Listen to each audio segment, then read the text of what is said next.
भगवान श्री कृष्ण का सिर दर्द। भगवान श्री कृष्ण के सिर में दर्द क्यों हुआ और कैसे दर्द बंद हुआ की पूरी कहानी। द्वापर युग में घटित कृष्ण और राधा की कहानियां कौन नहीं जानता। उस वक्त देवताओं में ये चर्चा थी कि राधा ही भगवान कृष्ण की सबसे बड़ी भक्त है, पर इस बात से एक व्यक्ति सहमत नहीं थे और वह थे नारद मुनि।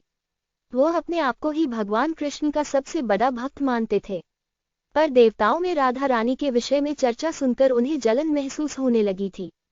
नारद मुनि के स्वभाव से भगवान कृष्ण भी अच्छी तरह अवगत थे।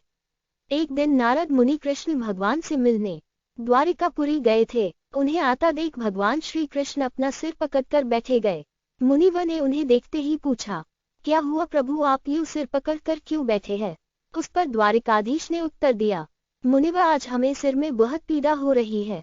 नारद बोले, तो प्रभु इस पीड़ा को मिटने का क्या कोई उपाय है? कृष्ण ने कहा, हाँ उपाय तो है।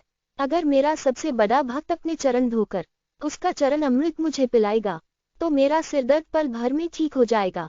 कृष्ण के मुख से यह उपाय सुनकर कुछ पल के लिए मुनिवर सोच में पड़ गए कि हूँ तो मैं ही सबसे बड़ा कृष्ण भक्त, लेकिन अगर मैं अपने पैर धोकर उसका चरण अमृत प्रभु को पिलाऊंगा तो मुझे नरक जाने जीत महापाप लगेगा। परंतु राधा को भी तो सब कृष्ण का बड़ा भक्त मानते हैं।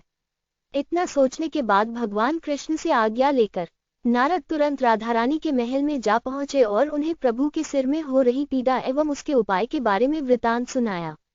वो सुनकर राधा रानी ने एक क्षण का भी विलंब न करते हुए अपने चरण धोकर उसका अमृत एक कटोरी में नारद मुनि के हाथ में लाकर दिया और कहा, मुनिवर मैं नहीं जानती कि मैं भगवान कृष्ण की कितनी बड़ी भक्त हूँ, पर मैं अपने ईश्वर आराध्य को पीड़ा में नहीं देख सकती।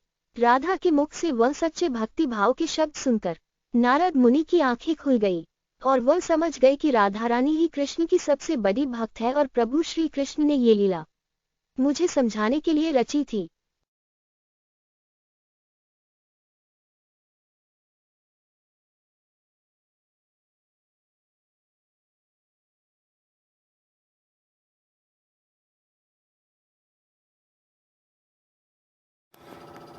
Thank you for watching. ऐसी वीडियो देखने के लिए वीडियो को लाइक और सब्सक्राइब करें और अच्छी वीडियो लगी हो तो शेयर करें।